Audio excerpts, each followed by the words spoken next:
Well, we are feeling really excited and grateful today to have a very special guest on our show. And she is first and foremost an incredible human being. You will never meet someone more genuinely compassionate and caring. She is what I like to think of as congruent, meaning she's the same person off camera as she is on camera. And her name is Debra Heslin. And Deb and I have been colleagues for a while, and we met because we're both trainers of Neuro-Linguistic Programming. But I know for Deb, that wasn't always the case. Debra came from high-powered corporate America job and found herself really caught up in all of the associated stress and overwhelm that can come with that. And she realized there has to be a better way. And Debra is now a high-performance coach. She is a trainer also of NLP, hypnosis, timeline therapy. And a few years ago, I noticed that she was also now a trainer for HeartMath Institute.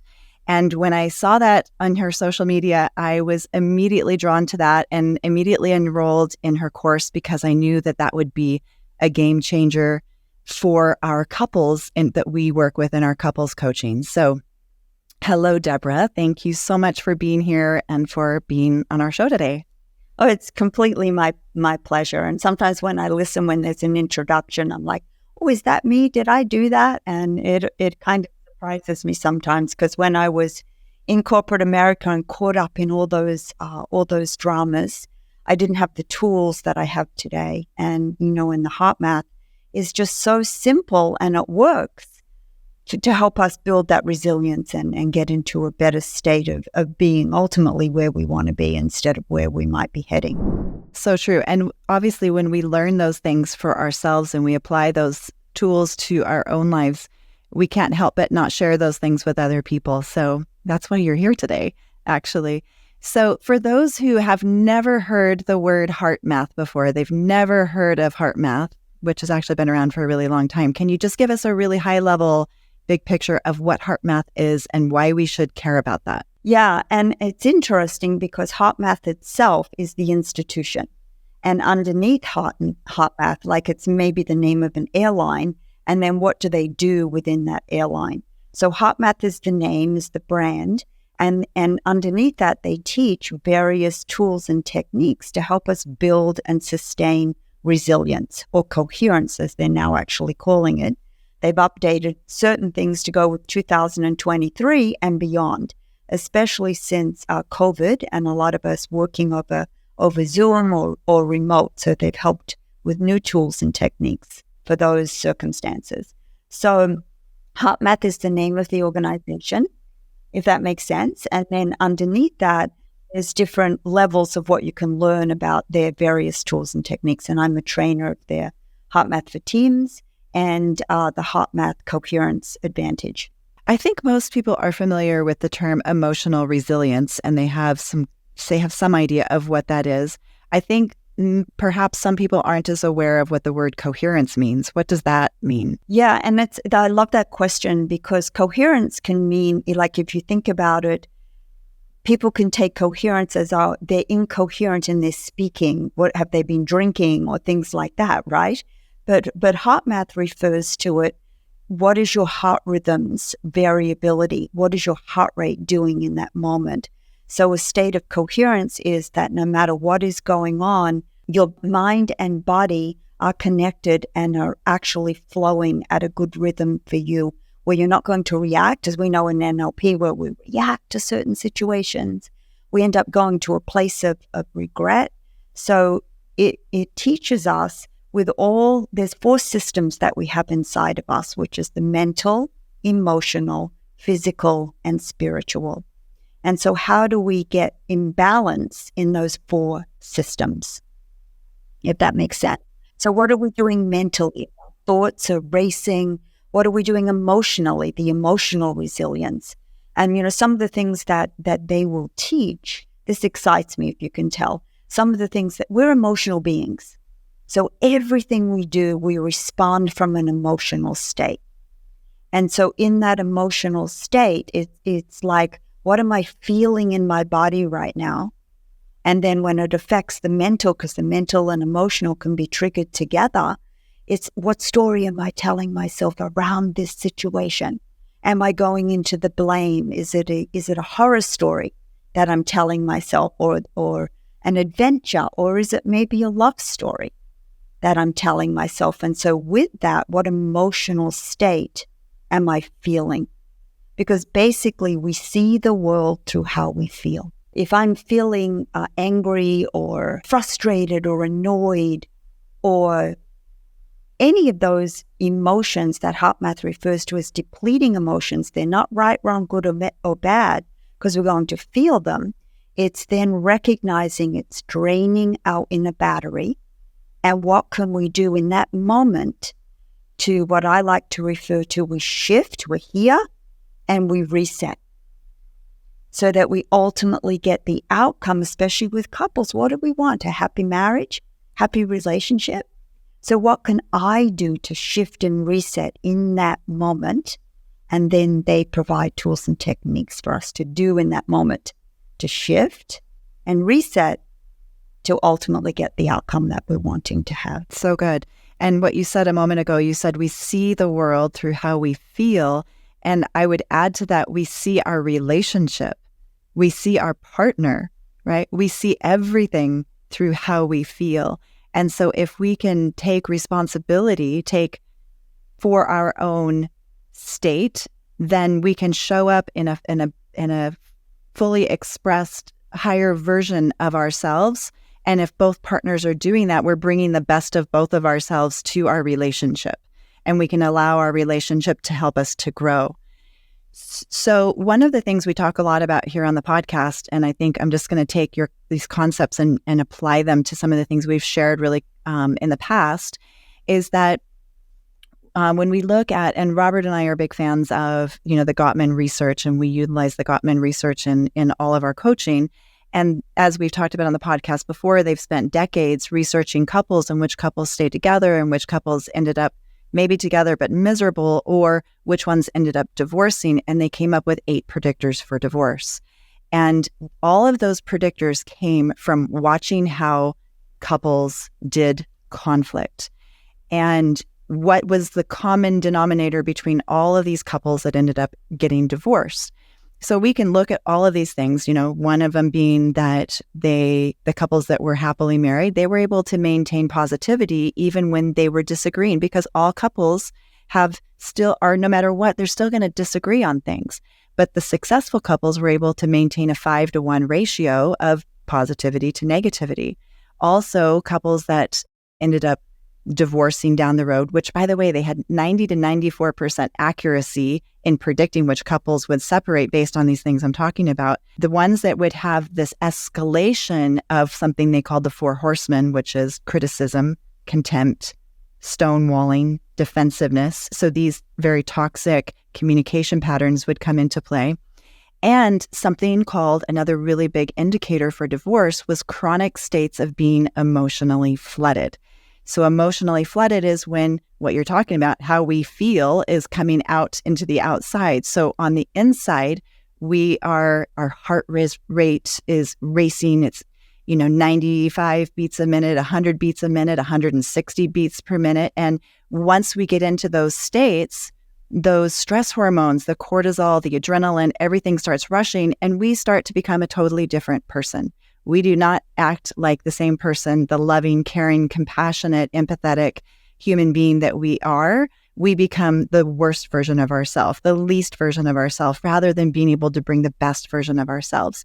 And so why I've incorporated your work into our coaching and why we share it with all of our clients is because if you look at all these predictors for divorce, what do they all have in common?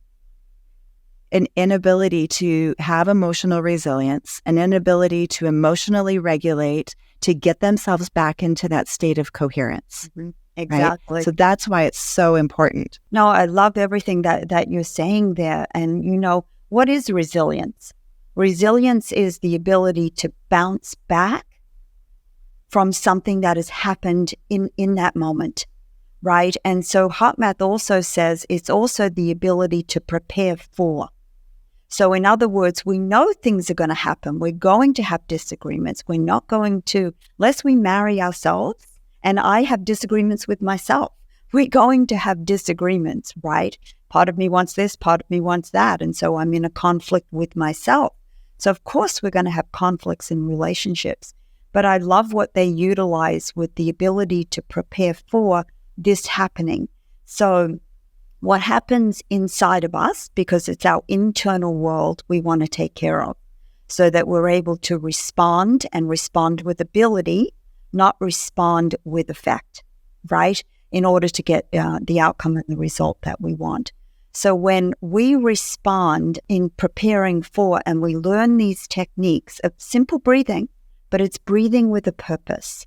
And what happens, I'll just tell you a little bit of science behind it, is what happens is when we breathe into our heart that is, and this is all scientifically proven, when we breathe into our heart and we're breathing in compassion or care or warmth or understanding or even an attitude of deep listening, that will send a signal up to eventually our frontal lobe, from our amygdala to our frontal lobe, which is where we make decisions.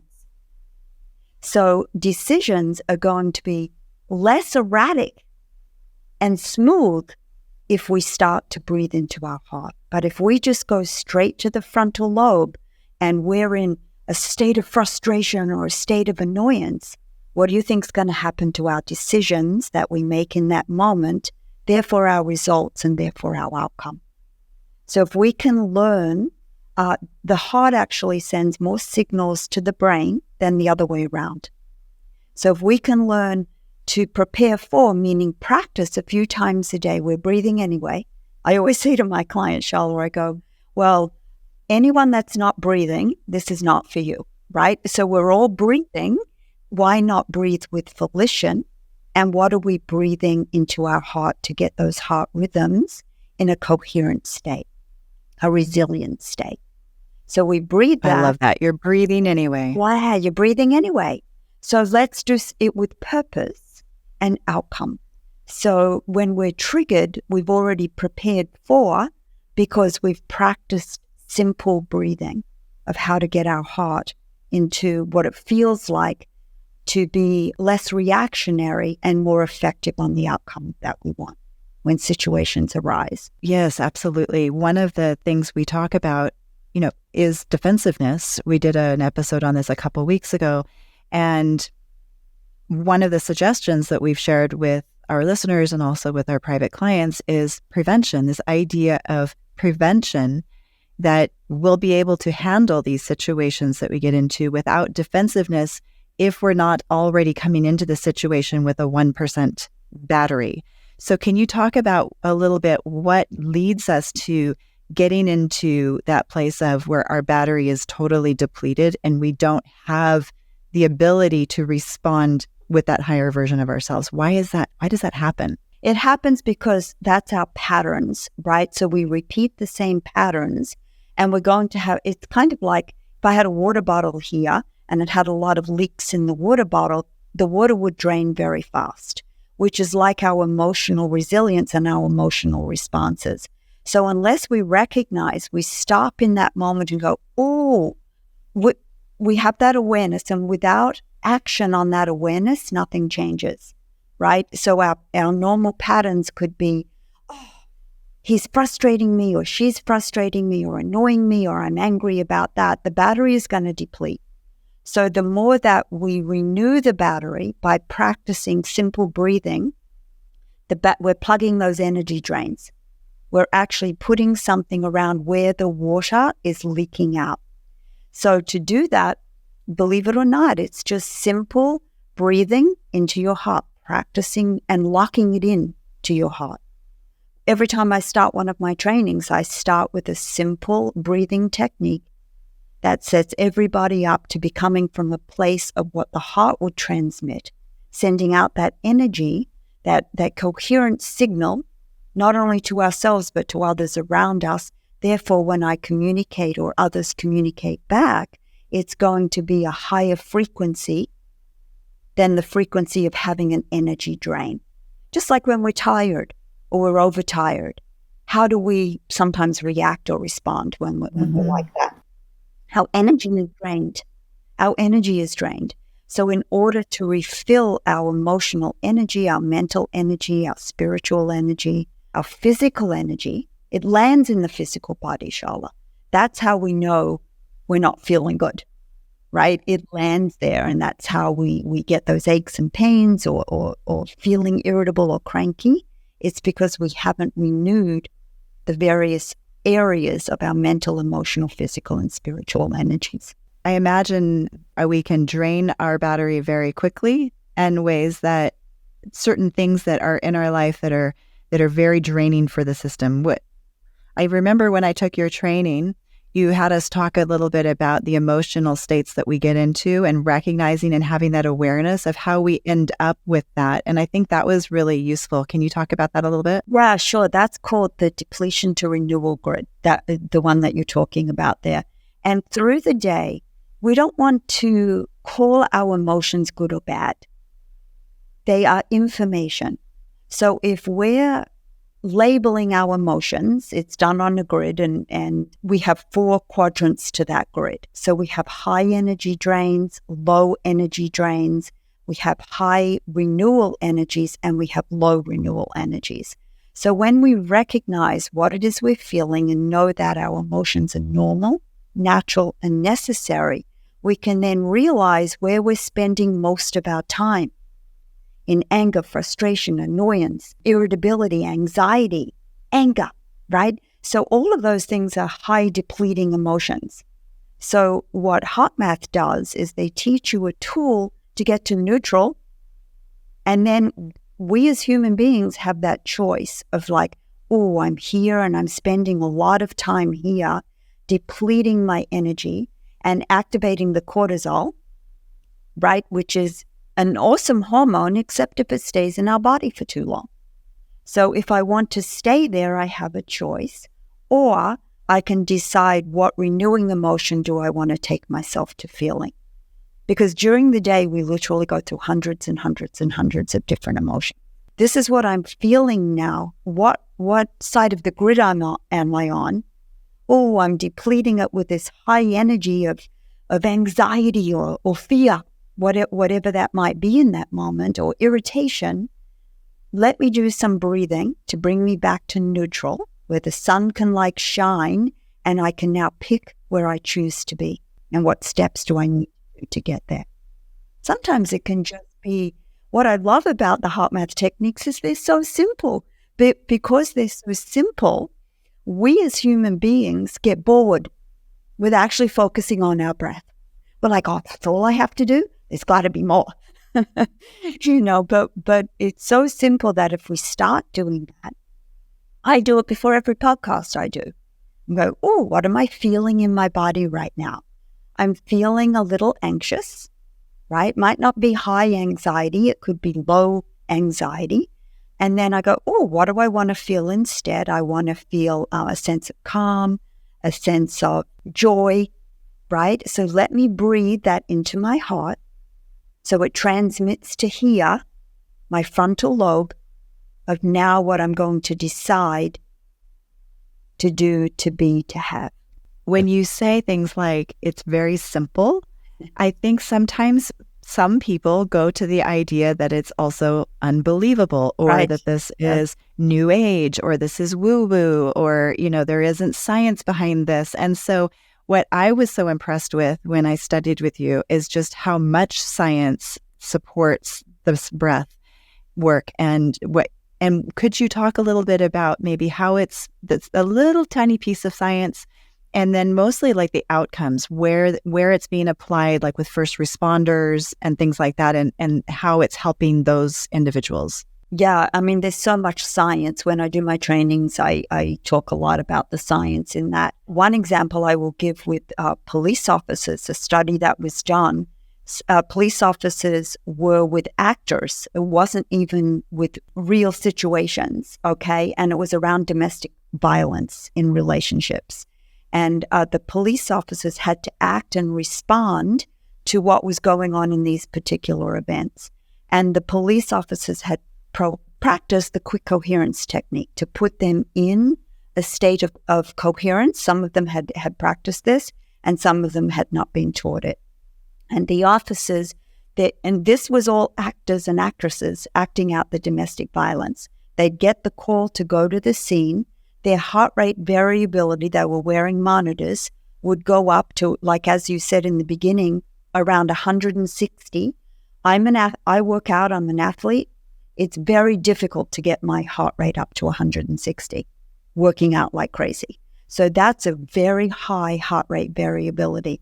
And those that had practiced the quick coherence technique were able to get their heart rate back to baseline very, very fast and keep that baseline, which means what they were doing prior to getting the call. Those that hadn't practiced it, their baseline did not go back to normal. It stayed elevated at around 120 to 140. And for some of them, it stayed that way for the rest of the day and did not come back down. So you can imagine the pressure it's not only putting on our heart, our pulse rate, for it to be that high to our bodies, to our mental state, our emotional state. And it wasn't even a real situation. It was just actors and actresses. They knew in advance that the people who were going to be in these situations were actors. And yet, even though they knew that in advance, their heart rate still climbed to 160 beats per minute in these simulated situations. And even afterwards, those who hadn't practiced these techniques in advance sometimes stayed at a 120 beats per minute, which is still flooded throughout the rest of their day. No, I was just going to say, these studies, to me, is like, whoa, let me practice this. Let me see what happens for myself, because all of the science and, with the military, with hospitals, with doctors, with schools, it's being taught in schools with teachers on how to put themselves in a more coherent, resilient state so that they're less reactive and much more responsive. So I love the statistics around what they do. And in relationships, we still have our work life besides our relationship stresses. We still have all of these outside stresses that we have to be able to deal with, or they trickle into our relationship. And I work with a lot of, high performance individuals. I work with, doctors, trauma surgeons, things like that, where they're seeing gunshot wounds and things like this on a daily basis. And then they come home to their family and they don't have that tool to help them come back in through the door, take off their armor and be at peace within their own home. This is so useful for everyone, no matter what you do for work. But, even in our conversations with our spouses, some of the research that was done, they would monitor, same thing, wear a heart rate monitor, have these couples have a disagreement while it's being monitored. And just in having an argument with their spouse, so many of them were 160. And also what you're saying, what's so interesting about the 120 that you talked about is they would have these couples raise their hand and say, okay, let us know when you think you've returned to baseline. We're just curious when you think you're calm again and ready to have this conversation again, because when you're not monitored, you don't know.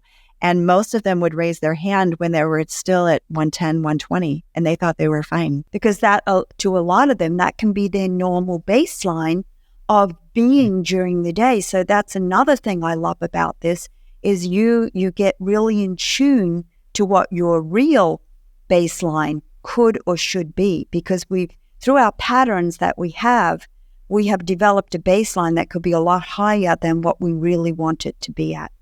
So we can actually lower that baseline to get it to really a good, healthy rhythm within inside us. Yeah. And, I just want to say this other thing with couples. It's all about the communication and how we're communicating. They did a study with a couple where the husband was driving and he was wearing a monitor, having come from the cardiologist, wearing this monitor. And his wife apparently said something that got under his skin. We don't know what was said, but it happens. Hello, right? It happens. His heart rhythms went up to very, very high, and he started breathing in the coherence because he knew what to do, and it dropped right back down. So then it's not going to continue, it's going to become a communication of ultimately to get the result that they want, rather than heads butting, so to speak. Yeah, so well said. Okay, so how do we do this? Well, as I said before, it's very, very simple, but it takes practice. It's like anything, we want to practice one technique with you right now. And this one is called the shift and lift. It's one of my favorites. So it's ultimately shifting the state that we might be in, the emotional state that we're in, because we're emotional beings, lifting the vibration, right? And therefore, once we've lifted it, we're then sending it out to the other person, raising our own energy vibration. So if you'd like to do this with me, you're more than welcome. I would love to. Thank you. What do I do? So all you have to do is just follow along with what I'm going to say. You can close your eyes or not, because you could do this while driving, and I always suggest it's a good thing not to close your eyes while driving. So if you're just sitting now, you can close your eyes. Yes, and you can also bring your hand to your heart. I like to do that. And all you have to do is focus your attention in the area of your heart. And you want to make your inhales and exhales a little slower and deeper than usual. So you find a rhythm that's comfortable. While you're focusing your attention in the area of your heart, you want to activate heart-centered feelings such as appreciation, care, kindness, compassion, love. You want to bring those heart qualities and values into your heart. And you can also activate an attitude of deep listening.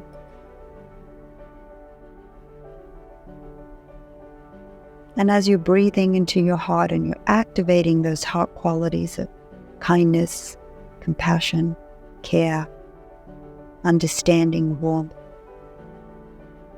and that attitude of deep listening,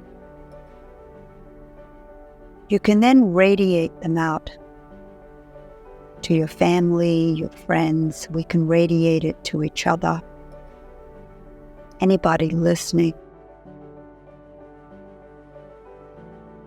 And what that does is it raises the energetic vibration.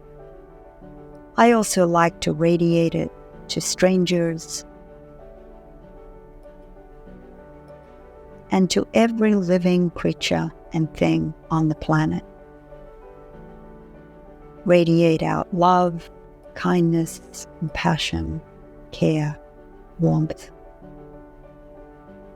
and an attitude of deep listening. And you hold that into your heart, maybe for the next hour, the rest of the day, the rest of the week, whatever it is for you. And maybe you can even repeat it 3 times a day, keeping those beautiful heart qualities and values inside your heart. That sends those signals to your frontal lobe to help you make better decisions and choices. And then when you're ready, you can open your eyes. So easy. So simple. So simple. And it makes such a difference. I do this quite frequently in my own life, and the results are real. You're much calmer. You're more present with those that you love. You have the ability to not be distracted by all of those negative energies and negative emotions that come up. And you have more choice. You have more choice in how you want to feel in our day-to-day moments when life throws us situations that are uncomfortable. We have more choice than we realize we have. And as Robert and I always say, there's really not a greater gift that we can give to one another than our own inner peace and calm. Because when we both bring our best of ourselves, our own inner peace and calm together, we can do anything. We can work out any problem. We can accomplish anything. And it just requires a little bit of practice and breathing, which we all do. So to have those uncomfortable conversations, which we're going to have, we can go, oh, I'm feeling emotional around this right now. I have some depleting triggers that are setting it off. Let me just breathe into my heart of what I would like to do. This way, we're going to have better communication with each other. I'm guessing what questions people might have, and I have one that comes to my mind as I'm doing that because I'm trying to mind read what other people might be asking. When you say in there to bring in and get in touch with and like breathe in those emotions of care or appreciation, how does someone do that if they're not sure how to do that? Yeah, that's such a good question. So there's lots of things that you could do. One, that you can remember a time that you experienced that if you're not feeling it in that moment. So remember a time, or maybe there was a show you saw where somebody was actually in that moment. You're like, oh, they were appreciating something, or they were being very kind. So you remember that and you get those feelings inside your body of what it feels like, what it looks like to you, what it sounds like to you. And so you can bring that into your actual body at that moment. And you're not always going to feel that if we're really triggered by something and we're in a high emotional state. However, what it does is it changes the state of what we're in that moment. It lowers it. It lowers it from high, 0 to 10, 10 being high perhaps, to maybe a 7. And you keep breathing into your heart. Check it again. Maybe I'm at a 4. Check it again. Maybe it's at a 2, because it will lower it down. Beautiful. So the basic steps were to just get grounded, centered, focused. Maybe if you enjoy doing it like I do, bring your hand to your chest area and focus your breath right in the center of your heart or your chest area. Slow down the breathing, which is going to activate the parasympathetic nervous system and activate the vagus nerve, right? And then just if we focus on that anchoring to something, a positive, regenerating emotion that's going to bring back that emotional resilience. So whether that's, what were some of the examples you shared? Care, appreciation. Yeah, this is where we want to start thinking about emotions that are uplifting, right? So during the day, we check in with ourselves and go, oh, that was a good feeling that I got in my body. What's the label of that emotion I give? Oh, that was joy. That was laughter. That was happiness. That was peace. That was calm, right? And so with that, we can remember that that's what we felt. That's why practice is key, because practice shifts our baseline. Rather than us being at a level of higher, we can lower it by practicing these techniques. This isn't something we should wait until we're in a really big fight with our spouse and then think we want to learn it then. That's right. That's the prepare for. Then we're not responding to, the HeartMath is big on the keys to resilience is to prepare for that. So what are we doing to prepare for those moments that pop up? Oh, I've been practicing this. Let me go to that in that moment, because your mind will take you right to what you've been practicing. So if you've been practicing, it'll go, breathe, Debra. Go to that heart breathing right now. But we're building muscle memory. Correct. Exactly. Yeah. Exactly. Yeah. And it's like I always refer to self-mastery is spelled W-O-R-K. So we put in the work to ultimately get the result that we want. If we want to be in that high state of lack of emotional resilience, we don't have to do anything. We could stay there, we've mastered that. Or we could start to practice what we already do anyway, but do it with volition and awareness. And this way we'll get that different result. We'll be able to shift and reset before we're having to put out the fires later. I had an experience happen to me not so long ago. I'll just tell you very quickly if we have time. And I do yoga pretty much every day. And I went to the yoga studio, and when I got there, when I came out of my class, my flip-flops that are my favorite little flip-flops were gone. And I was like, that's really strange. And there were no spare flip-flops left over, right? So I was like, somebody must have taken my flip-flops. So my immediate reaction was, oh, how can they take my flip-flops, right? That's what I felt in that moment. And then I said to myself, Deb, you're really getting this very frustration, this high annoyance, little bit of anger inside of you. What do you know how to do to shift and reset? So I started to breathe, and, I'm a coach, I'm a trainer. So I like to live the walk and talk the talk. So I did it immediately myself. I went to the front desk and I said, I can't find my shoes. I said, I believe I had them with me when I came in. I don't think I walked barefoot. And they said, they helped me look for them. They couldn't find them. And next was like the next week, I had just went home. I got another pair of shoes. My husband was like, let me just order you another couple of pairs because I know you love those flip-flops. So we got 2 extra pairs. But to cut a long story short, a couple of weeks later, I went back to the yoga studio. It was actually at a different studio because theirs was under repair. And I saw my shoes. And I knew they were mine because they were old. They were old, but just my favorite ones. And so I watched the lady put them on. And I just said to her, I said, wow, I really like your shoes. And she looked at me and she goes, Debra? And I said, yes. And she goes, I know you. She said, you were at the funeral to my very best friend. And she says, I just haven't been myself in like 6 months. And yeah. And she started crying. She says, I've been wanting to find you and get in contact with you. Can I get your number, please? I want to do some work with you. So could you imagine, had I have chills, that I had not shifted and reset and I went up to her, you got my shoes, right? But because I came from that place of kindness and compassion and not from a state of anger and annoyance and frustration, I got a whole completely different result. It's so easy to make assumptions about other people and other people's behavior that isn't true. And we're more likely, like you say, we see the world through how we feel. It would have been so easy to see her in that moment and make an assumption about her based on that irritation that you were feeling, that she was a bad person. But instead, that wasn't the story at all. I could have, because in my world of reality and my emotional response could have been, I can't believe she took my shoe, right like that. However, what would the outcome be?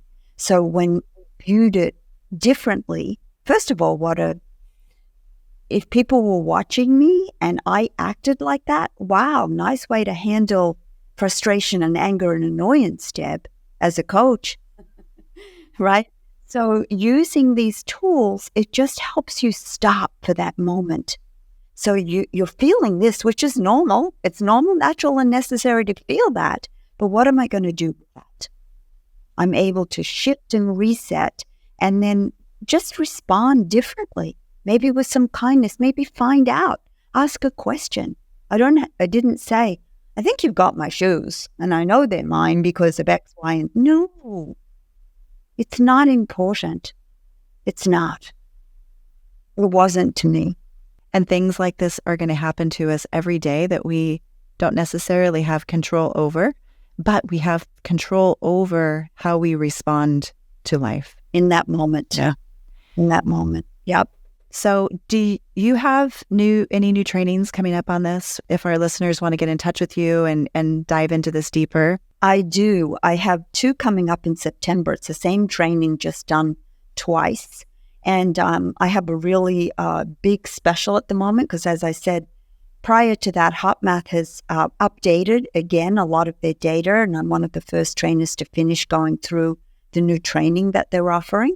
So I'm doing it for $97. It's done over 2 days, a Saturday and Sunday, the beginning of September. It's on my website at DebraHeslinWellness.com on the front page.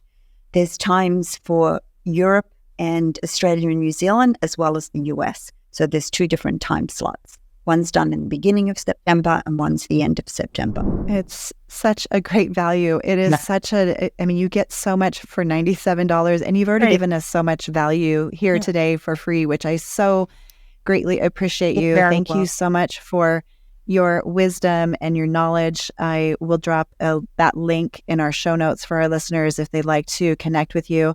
I know this tool has helped Robert and I tremendously in our own personal lives, in our own relationship, and I know that it helps our coaching clients that we've introduced it to as well. So thank you. Thank you. And it's just been incredible. Always spending time with you. You're beautiful. Sharla, love what you do. Well, thank you for joining us today. If this episode resonated with you, will you please drop us a 5-star review and share something you found valuable? Reach out to us on social media, as we'll be making posts about this topic. We'd love to interact with you. As always, be kind to each other, take care of each other, put each other first. It's the small and simple things every day that create strong relationships. Until next time.